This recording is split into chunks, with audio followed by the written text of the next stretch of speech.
तो नमस्कार दोस्तों। आज आपका स्वागत है फिर से संडे ब्रंच में। तो आज हम बात करने वाले हैं एलएलबी और कानून की दुनिया के बारे में। आज हमारे गेस्ट हैं अशोक मीणा जी, जो दिल्ली विश्वविद्यालय के लॉ फैकल्टी के छात्र रहे हैं और अभी दिल्ली हाई कोर्ट में प्रैक्टिस कर रहे हैं। तो स्वागत है अशोक जी आपका बहुत बहुत हमारे चैनल में। तो हम आपसे जानना चाहेंगे। सबसे पहले तो धन्यवाद। बहुत बहुत धन्यवाद सर। धन्यवाद दीपक भैया, जो आपने मुझे ये अवसर दिया। अरे थैंक यू सर, हमें भी आपका कीमती समय मिला। बहुत बहुत धन्यवाद।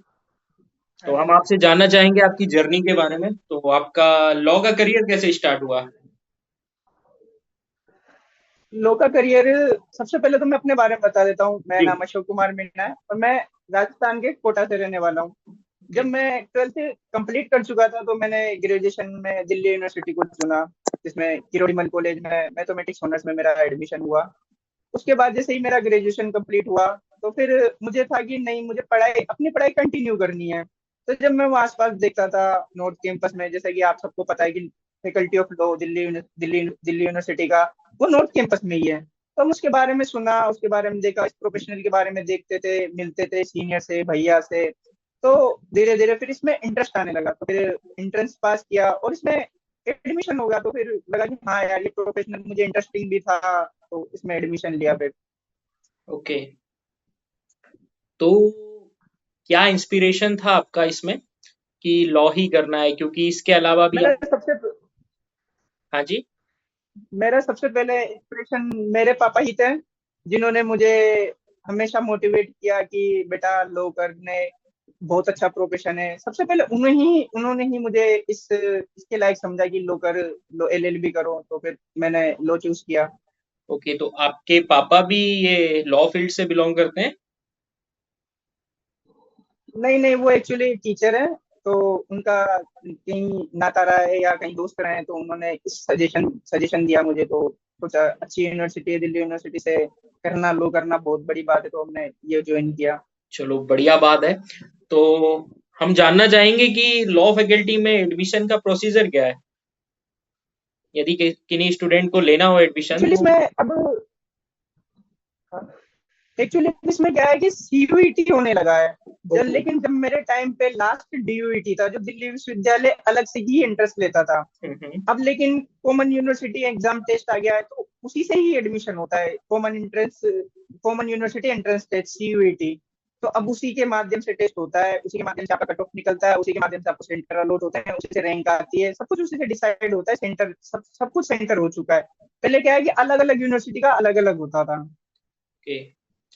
तो और क्या आपको यहाँ पर डिफरेंट लगा, क्योंकि आपके राजस्थान में भी है यूनिवर्सिटीज जहाँ पर लॉ होता है, या अदर स्टेट भी होते हैं, हाँ, एमपी यूपी सभी में। बट दिल्ली यूनिवर्सिटी के लॉ फैकल्टी में और अदर यूनिवर्सिटीज के लॉ फैकल्टी में क्या डिफरेंस आपको नजर आया जब आप लॉ कर रहे थे उस टाइम पे? सबसे पहले तो मैं आपको सबसे बड़ा डिफरेंस बताता हूँ कि हमारा इंडिया का सुप्रीम कोर्ट दिल्ली में है। ठीक है। और अदर स्टेट में जाओगे तो आप सिर्फ वहाँ हाई कोर्ट, ज्यादा से ज्यादा हाई कोर्ट, जैसे Rajasthan high court, Jodhpur Jaipur, MP high court, तो वो वहां पर ही है। लेकिन सुप्रीम कोर्ट दिल्ली में, तो आपको जो सुप्रीम कोर्ट के सीनियर्स हैं वो भी लॉ फैकल्टी से पढ़े, तो उनसे कनेक्शन बिल्ड होता है, वो सबसे ज्यादा दिल्ली विश्वविद्यालय को मिलता है। और दिल्ली विश्वविद्यालय में केसमेट के उस ऊपर पढ़ाई होती है। और मुझे नहीं लगता कि किसी अदर यूनिवर्सिटी में केसमेट के ऊपर पढ़ाई होती होगी। और यहाँ केसमेट डिस्ट्रीब्यूट भी किए जाते हैं यूनिवर्सिटी के द्वारा। लेकिन अभी कुछ सालों से जैसे ऑनलाइन का जमाना है, तो ये सॉफ्ट कॉपी प्रदान कर देते हैं, जो वेबसाइट पे डाल देते हैं, वो डाउनलोड करो, वो देखो, अपने हिसाब से निकलाओ। पर लेकिन दिल्ली विश्वविद्यालय में केस में से पढ़ाई होती है, ये मैं जानता हूँ, ये बहुत बड़ी बात है। और इसी के माध्यम से बच्चा आगे जैसे जुडिशरी एग्जाम देना हो, तो उसमें बहुत काम आता है ये वाली चीज। ओके। तो आप भी लिटिगेशन में आपका जो आने का सपना था, या फिर जुडिशरी में जाना चाहते हैं आप? क्या आपका मतलब माइंड गोल है लाइफ से?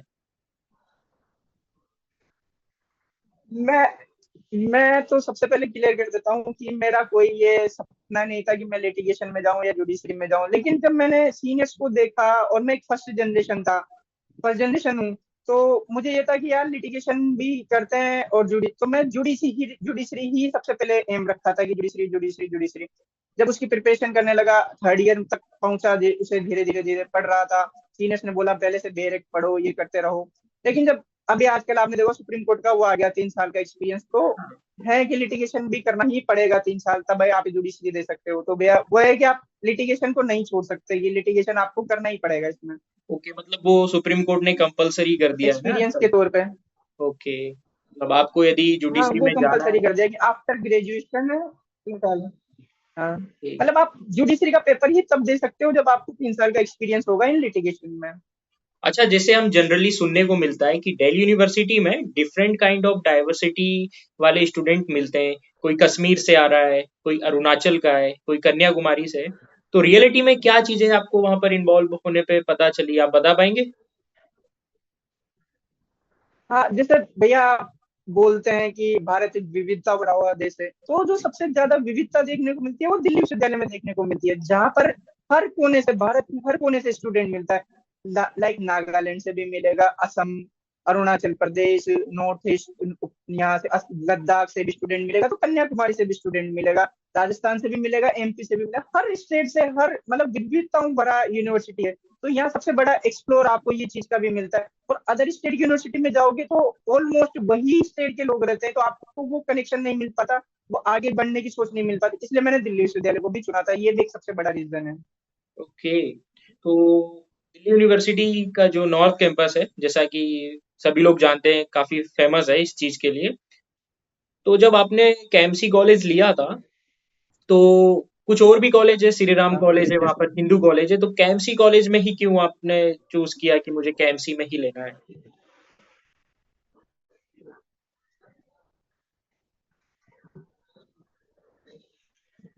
एक्चुअली इसमें केएमसी में, मतलब दिल्ली विश्वविद्यालय में मेरिट बेस के एडमिशन होते थे, ओके। और मेरा सबसे पहले हंसराज कॉलेज में हो रहा था एडमिशन, और देन केएमसी में हो रहा था। लेकिन जो केएमसी में हमने हमारे मतलब रिलेटिव या भैया वो केएमसी में ही थे, तो सोचा कि इन्हीं के साथ सीनियर जूनियर रहेंगे, तो इन्हीं के साथ केएमसी में एडमिशन ले लिया। अच्छा, बाकी मतलब एसआरसीसी में कॉमर्स का सबसे, ऑल इंडिया में सबसे टॉप कॉलेज माना जाता है Shri SRCC. Ram college of commerce ना? हाँ commerce college, Shri Ram commerce college सबसे अच्छा, तो टॉप कॉलेज माना जाता है। तो अगर उसमें एडमिशन होता है, जो भी लेना चाहते हैं, तो उसके लिए बहुत कट ऑफ जाती है, बहुत मेहनत करनी होगी आप सभी को। ओके। तो जैसे ही आपने केएमसी से अपना ग्रेजुएशन कंप्लीट किया, देन आप एलएलबी के लिए आ गए, या इस बीच में आपने कुछ मास्टर्स वगैरह भी किया हुआ है किसी यूनिवर्सिटी से? हाँ हाँ, मैंने मास्टर्स किया था इग्नू, जो हमारा Indira Gandhi national open university है, उससे मास्टर्स ऑफ हिंदी में किया था। ओके, हिंदी साइड में आपने मास्टर्स किया हुआ है। तो वो भी एक अच्छा, हाँ हिंदी साहित्य में मास्टर्स ओके। किया था। अच्छा, मैंने majority student of Delhi university, जो खास करके लॉ फैकल्टी की मैं बात करूं, तो वहां पर एक चीज कॉमन मैंने देखी है कि मेजोरिटी स्टूडेंट जो है वो यूपीएससी वगैरह के बारे में बहुत ज्यादा झुकाव ज्यादा रहता है उन लोगों का। यूपीएससी के मतलब 70 to 80% जो स्टूडेंट लॉ कर रहा है, वो कहीं ना कहीं यूपीएससी के लिए उसका रुझान रहता है। तो क्या आपके साथ भी ऐसा कुछ था कि आपको भी यूपीएससी करनी थी? हाँ मुझे, हाँ मेरे साथ भी ऐसा था कि मुझे भी यूपीएससी करनी थी। जिस दरमियान मैंने मास्टर किया तो मैं भी यूपीएससी का पढ़ रहा था, थोड़ा थोड़ा सीख रहे थे, पढ़ रहे थे, देखते थे। लेकिन उसके दौरान फिर मेरा सरकमस्टांसेस ऐसा बना कि मैंने लो ही अपना पूरा पूरा फोकस लो के ऊपर ही कर दिया। लेकिन मैंने अपने फैकल्टी में भी देखा है कि बहुत बच्चों का जो यूपीएससी करते होते हैं, वो यूपीएससी की उनकी जर्नी उनकी जर्नी ऑन गोइंग होती है, लेकिन वो बैकअप ऑप्शन के लिए एलएलबी को रखते हैं। ऐसा मैंने बहुत बच्चों को देखा है, बहुत सीनियर्स को देखा है, बहुत जूनियर्स को भी देखा है। वो अपना कंटिन्यू यूपीएससी करते हैं, साथ में एलएलबी कर लेते हैं, क्योंकि इसमें एक आपको एक फिक्स वो हो जाता है, एक बी, जैसे बोलते हैं ना यूपीएससी में प्लान बी होना चाहिए आपका, तो प्लान बी के तौर पे एलएलबी को रख लेते हैं। ओके। तो चलो, ये अब तो ये तो बात मुझे हुई। नहीं पता कि वो क्यों रखते हैं प्लान बी पर, लेकिन रखते हैं। ओके। बाकी काफी सिमिलरिटीज होती हैं लॉ और यूपीएससी में, क्योंकि एट द एंड जब आपको ग्राउंड ड्यूटी करनी होगी, आप एसपी हो या डीएम हो, तो आपको law and order he manage करना है। तो मुझे लगता है इस कारण लोग रख लेते होंगे कि यार चलो ऑप्शन बी रख लिया है। हाँ ओके। तो फिर मुझे आप ये बताइएगा कि जैसे लॉ फैकल्टी में यदि कोई स्टूडेंट एडमिशन लेना चाह रहा है, तो पहले तो आप जैसा बताया आपने कि हम्म। दिल्ली यूनिवर्सिटी का खुद का टेस्ट होता था, बट करेंटली सीयूईटी के बेस्ड पे होने लगा है। तो क्या कट ऑफ रहती है, और मतलब एग्जाम के लिए क्या प्रिपरेशन करनी होती है अलग से, या कुछ कोचिंग वगैरह प्रोवाइड कराते हैं लोग, या फिर खुद से सेल्फ स्टडी से भी आप कर सकते हो? कैसा टफ सिलेबस होता है, या फिर नॉर्मल होता है कि डुएबल है, एक नॉर्मल इंसान जो ग्रेजुएशन किया है और वो आके कर सकता है? हाँ।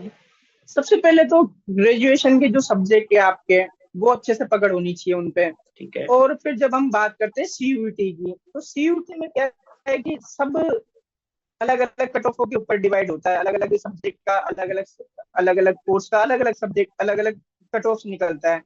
तो मैं तो यही बोलूंगा कि आप सेल्फ स्टडी कर लो, सेल्फ स्टडी लाइक पीवाईक्यू उठाओ, सबसे पहले तो उसका सिलेबस उठाओ जो एलएलबी में एंट्रेंस एग्जाम में पूछा जाता है, उसका सिलेबस, और देन उसके पीवाईक्यू, ये बहुत सुफिशियंट है। और कट ऑफ इतना हाई भी नहीं जाता, इतना हाई मुझे तो नहीं लगता इतना हाई जाता है। अगर बच्चा पीवाईक्यू करे और सिलेबस को देखे, सिलेबस को सही से एनालिसिस करे, तो वो आराम से कट ऑफ पास कर सकता है। हाँ, ओके। थोड़ा बहुत ये है कि आपको एक्स्ट्रा के लिए बहुत यूट्यूब चैनल्स हैं, बहुत यूट्यूब पे हैं, तो वो तैयारी कर सकता है। बाकी अदरवाइज कोचिंगों में तो मुश्किल थोड़ा, पैसा थोड़ा वो है, बहुत वो है। ओके, और जनरली जैसे मैं जानना चाहूंगा कि जब कॉलेज में आप लॉ कर रहे थे, तो उस टाइम पे कौन कौन से सब्जेक्ट जो मेजर फोकस किया जाता है जिन सब्जेक्ट पे, तो आप बताइए प्लीज। हाँ, मैं ये जैसे सबसे पहले तो हमारा फर्स्ट सेम में फोकस था बीएनएस पे, जो पहले आईपीसी था, इंडियन पिनल कोड, अब भारतीय न्याय संहिता हो गया है। तो सबसे पहले ज्यादा फोकस उस पे था। देन फैमिली लॉ, जैसे मैट्रिमोनियल डिस्प्यूट हो गए, जैसे लाइक डिवोर्स डिस्प्यूट हो गए, ये वाला सबसे ज्यादा फोकस था। देन उसके बाद हम बात करते हैं कॉन्स्टिट्यूशन पे। तो कॉन्स्टिट्यूशन में हमारे 2 सेमेस्टर में होता है, constitution first and constitution second. और उसके बाद होता है सीआरपीसी एविडेंस। एविडेंस एक जो सीआरपीसी का अब नाम चेंज हो गया, एविडेंस का भी नाम चेंज हो गया, वो टीपीए जैसे ट्रांसफर प्रॉपर्टी एक्ट हो गया, इंटरनेशनल लॉ, और फिर इधर टोर्ट जुडिस्प्रूडेंस, बहुत सब्जेक्ट होते हैं। लगभग हमें 6 सेमेस्टर तक आते आते 30 सब्जेक्ट पढ़ने होते हैं ओके। ड्यूएलएलबी में। फैकल्टी ऑफ लॉ में 30 सब्जेक्ट पढ़ने होते हैं, जिसमें टोर्ट है, इंटरनेशनल लॉ है, पब्लिक पब्लिक लॉ है, इधर से एडमिनिस्ट्रेशन है, सीआरपीसी बीएनएस ये बता ही चुका हूँ मैं। बहुत ही छोटे छोटे special good sales and goods act है, व्हाइट कॉलर क्राइम है, टैक्सेशन है जो आज के दौर में चल रहा है, टैक्सेशन टैक्सेशन वो भी है। और आजकल जो साइबर सिक्योरिटी से संबंधित है, इंफॉर्मेशन टेक्नोलॉजी भी है, आईपीआर है। बहुत सब्जेक्ट है जो आपको लगभग लगभग 30 सब्जेक्ट पढ़ने होते हैं। ओके, मतलब आप मोटा मोटा कहना चाह रहे हैं कि जितने लॉ से रिलेटेड सब्जेक्ट है कॉलेज में सारे पढ़ा दिए जाते हैं? हाँ, वो ऑलमोस्ट ऑलमोस्ट कवर हो जाते हैं। ओके, जैसे मैंने जनरली नाइन्टी सुना है। परसेंट डीयू के जो सेमेस्टर सिलेबस कवर हो जाते हैं। ओके, जैसे जनरली हम लोग देखते हैं कि टीवी में, मतलब जनरली वकीलों को हम वहीं देखते हैं, कोर्ट रूम और वो। तो जनरल लाइफ में, मतलब रियल लाइफ में और रियल लाइफ में क्या डिफरेंस है? मतलब जैसे मूवियों में या रील्स वगैरह में होता है, वैसे ही रियल लाइफ में कोर्ट का माहौल होता है या कुछ डिफरेंट होता है?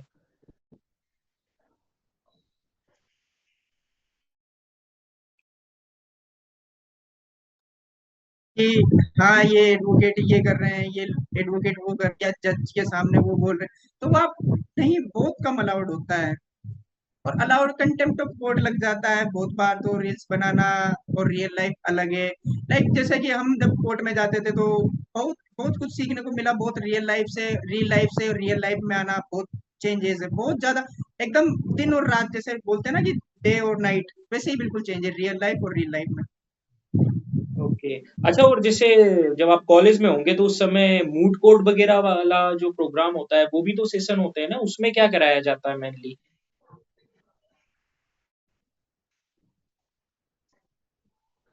जैसे मैं आपको बता दूं, जैसे दिल्ली विश्वविद्यालय में बहुत मोट कंपटीशन होते हैं। उन कंपटीशन में ये होता है कि आप पार्टिसिपेट करो, और एकदम पूरा जो कोर्ट का जो माहौल होता है, जैसे रियल रियल लाइफ में जो कोर्ट का माहौल होता है, वैसा का वैसा माहौल दिया जाता है आपको। वैसे ही क्रॉस एग्जामिनेशन होगा, वैसे ही सब कुछ केस फाइल होगा, वैसे ही सब कुछ एविडेंस लिए जाएंगे। सब एकदम एकदम जो रियल कोर्ट रूम होता है, वैसा का वैसा माहौल होता है। उसमें कंपटीशन में जीते हैं, एक पिटिशनर होता है, एक वो डिपेंडेंट होता है, वैसे के वैसे सारा चीजें होता है। एक जज साहब बुलाए जाते हैं, ऑनरेबल जज बुलाए जाते हैं। हो सकता है कि वो दिल्ली हाई कोर्ट के हो, या कोई आपके प्रोफेसर होते हैं। तो वो एकदम कोर्ट का जो, अगर जो कोई बच्चा लॉ कर रहा है तो उसे मोट कोर्ट में जरूर पार्टिसिपेट करना चाहिए। Okay, I think compulsory paper भी होता है ना शायद, ये जो मूट कोर्ट का होता है पेपर, ये कंपलसरी होता है शायद। हाँ, एक मतलब प्रैक्टिकल प्रैक्टिकल, हाँ हाँ हाँ ओके। हाँ हाँ, सभी मुझे जहाँ तक पता है कि ऑल इंडिया में एक प्रैक्टिकल सब्जेक्ट के नाम से होता है। तो दिल्ली विश्वविद्यालय में वो मोटूट के नाम से ही होता है, बाकी अदर यूनिवर्सिटी में अलग अलग नाम से होते हैं वो। ओके। अच्छा, जैसे आज करंट सिनेरियो में हम देख रहे हैं कि सोशल मीडिया या डिजिटलाइजेशन जब से हुआ है, तो जो पहले क्राइम होते थे, ट्रेडिशनल क्राइम जिसको बोला जाता है, तो वो बड़े डिफरेंट थे।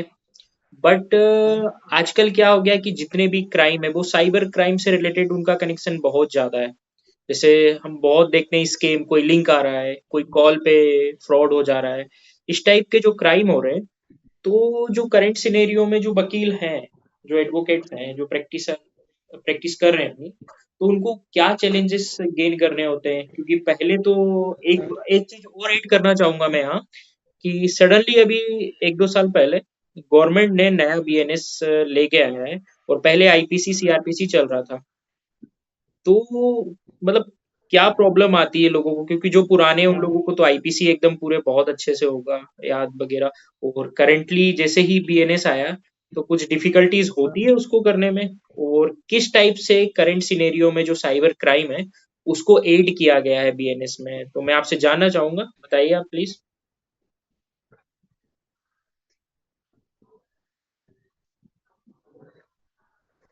जैसा आपने पहला क्वेश्चन था कि साइबर साइबर जो वो होते हैं, फ्रॉड होते हैं, इनमें सबसे पहले तो आपको बहुत ही मतलब एडवोकेट से ये सलाह दी जाती है कि आप बहुत ही जो लिंक आते हैं उन पे क्लिक ही ना करें, सबसे बढ़िया तो सबसे सिक्योरिटी वाली बात। लेकिन इसमें भी एक चैलेंज है जी, अगर आप क्लिक कर देते हैं और जो सामने वाला बंदा है वो आपके पूरे फोन का डेटा चुरा लेता है। एक्चुअली होता क्या है कि वो डेटा चुरा लेता है, फिर वो अलग अलग माध्यम से आपके जो अलग अलग सोर्स है उसके, वो उससे फिर आपसे फ्रॉड करवाता है, वो आपसे फ्रॉड करता है। तो इसमें आपको सबसे पहले तो आपको सबसे सावधानी बरतनी है। और जैसा आप दूसरा क्वेश्चन था आपका कि बीएनएस आया है, सीआर जो आईटीसी से बीएनएस हुआ है, तो इसमें जो पुराने एडवोकेट थे वो उनके लिए तो बहुत कुछ टफ है कि भाई उन्होंने पूरा पुराना पढ़ रखा था, अब एकदम से नया आ गया है। तो उसमें भी ज्यादा सेक्शन इधर उधर नहीं, बस उनकी जो जो संख्या थी ना, जो उनके जो नंबर थे, जो सेक्शन नंबर थे, वो चेंज हुए हैं, कुछ ऐड हुए हैं, कुछ कुछ हटे भी हैं। तो वो चीज, और समय को देखते हुए, मॉडर्नाइजेशन को देखते हुए ये चेंज करना बहुत जरूरी था। जहां तक हो सकता है कि सरकार ने, गवर्नमेंट ने, न्यायपालिका ने जो चेंज किया है वो भी सही है, क्योंकि पिछले 8 से 10 सालों में जितने कंप्यूटर से बेस्ड जितने बड़े हैं, एविडेंस बड़े हैं, जितने क्राइम बढ़े हैं, उनको एड करना वो पहले नहीं था। क्योंकि जैसे जैसे मॉडर्न मॉडर्न होता जा रहा है, वैसे वैसे उनमें भी तो मॉडर्न सुधार होने चाहिए। इस वजह से ये सही किया है। और जो नए स्टूडेंट है वो तो बीएनएस पढ़ ही रहे हैं, जो ओल्ड स्टूडेंट है वो, उनमें सेक्शन चेंज होता है। और ऐसा नहीं है कि आप सेक्शन चेंज है, बिल्कुल ही चेंज है। वो सेक्शन एक प्रॉपर, अगर आप फॉर्म में देखोगे, अगर आप एनालिसिस करोगे ना, तो वो कुछ 100 एड प्लस एड, सब में से कुछ एड ना एड है, या कुछ ना कुछ ट्रिक है, तो आप उसको जल्दी रिवाइज कर सकते हो, जल्दी याद कर सकते हो। तो मैंने भी एक ट्रिक थी, तो उसी के माध्यम से जल्दी जल्दी याद हो गए थे सारे वापस से नए। ओके। वो फिर मतलब ग्राउंड फील्ड पे यदि आप उनको यूज करते हो, तो वो वैसे ही याद हो जाते हो। अच्छा, प्लस मैं एक हाँ, फिर चीज। ग्राउंड फील्ड पे तो आप जैसे कोर्ट रूम में जाते हो तो आप वो वैसे भी करते जाते हो। ओके, प्लस मैं चीज एक और ऐड करना चाहूंगा यहाँ पर। जैसे जो साइबर क्राइम से रिलेटेड केसेस होते हैं, तो वो जनरल जो थाने होते हैं, पुलिस स्टेशन, वहीं पर रजिस्टर्ड होते हैं उसके रिगार्डिंग केसेस, या कोई और अलग साइबर स्टेशन वगैरह बने हुए हैं उसके लिए? नहीं, उसके लिए आप नॉर्मल भी कर सकते हो, और दूसरा सबसे बड़ा बढ़िया ऑप्शन है आपके लिए, साइबर थाना भी होता है। जो कई जगह अच्छी जगह भी होता है, जैसे उसी थाने में या तो स्टेब्लिश होगा या किसी अदर पैलेस पे स्टेब्लिश होगा, वहां आप जाके सबसे, अगर साइबर का आपके साथ है तो आप उसी थाने में जाएं, साइबर सिक्योरिटी वाले थाने में, साइबर साइबर थाने में। वो ओके। हो सकता है कि उसी के उसमें हो स्टेब्लिश, या उसके पास में हो, या उससे थोड़ा दूर हो। अच्छा, ठीक है। तो मैं आपसे जानना चाहूंगा कि भारतीय न्याय प्रणाली में आपको क्या लगता है, आपके हिसाब से क्या क्या सुधार होने चाहिए? भारतीय न्याय प्रणाली में सुधार की बात करें तो सबसे पहले तो इनको थोड़ा मॉडर्नाइज होना चाहिए, मॉडर्न जिस हिसाब से देश आगे बढ़ रहा है। एआई, जो एआई जनरेट है, वो इसमें बहुत लागू किया जा सकता है। जैसे पहले फाइल्स इधर से उधर करना, पेपर, इसको थोड़ा टेक्नोलॉजी के साथ देखना चाहिए। ब्लॉक चेन जो पढ़ते हैं हम, ब्लॉक चेन का यूज करना चाहिए, डाटा का सेवर करना चाहिए। वो हो सकता है ऑनलाइन प्रोसीडिंग होनी चाहिए। बाकी अभी है सुप्रीम कोर्ट्स में, हाई कोर्ट्स में, लेकिन जो निचली अदालतें हैं, जो जिला सेशन है, उनमें नहीं है ये वाली चीजें। उनमें भी करनी चाहिए, उनको एक दूसरे से ऐड करना चाहिए। जैसे सबसे बड़ा सुप्रीम कोर्ट ने कदम लिया था ई कोर्ट सेवा, तो आप अपने केस को ऑनलाइन कहीं भी देख सकते हो कि हाँ क्या मेरी प्रोसीडिंग है, लास्ट टाइम कब डेट थी, नेक्स्ट डेट कब है। तो ये सबसे बड़ा कदम था और इसको आगे बढ़ाना चाहिए, इसको व्यापक तौर पे लेना चाहिए। ये सबसे बड़ा सुधार होगा न्यायपालिका के लिए। ओके। अच्छा, जैसे आप लॉ कर रहे थे जिस टाइम पे और अभी आप प्रैक्टिस कर रहे हैं, तो लॉ से रिलेटेड मैं जानना चाहूंगा कि जो स्टूडेंट आना चाह रहे हैं उन लोगों को लॉ के अलावा, लॉ के साथ मतलब क्या क्या एक्स्ट्रा स्किल्स वो डेवलप कर सकते हैं जो अपने फ्यूचर में उनको आगे काम आएगी। सबसे लिटिगेशन में और लॉ में सबसे ज्यादा जो इम्पोर्टेंट है वो है कनेक्शन आपके, वो है आपका व्यवहार। तो आप सबसे पहले तो कनेक्शन बनाए। दूसरा है टाइपिंग, जो लिटिगेशन में होता है, ड्राफ्टिंग करना, यानी कि टाइपिंग कंप्यूटर स्किल्स है, एक साइबर स्किल्स है, जो है कि आपको ये तो करने ही करने हैं। ये तो आपको एक्सेल सीखना है, जैसे लाइक वर्ड टाइपिंग आना चाहिए, और कनेक्शन होना चाहिए आपको, एक व्यवहार। ये तो मतलब जो अगर लो भी नहीं कर रहा, वो कॉमन स्टूडेंट भी कर सकता है कि हाँ ये तो मुझे करना ही करना है। ड्राफ्टिंग बहुत इंपॉर्टेंट होता है लो में। ओके। तो बहुत बहुत धन्यवाद सर आपका। आपका बहुत कीमती समय आपने निकाल के हमें दिया। तो अंत में सभी की तरफ थैंक यू से भैया। आपको थैंक यू कहना चाहूंगा।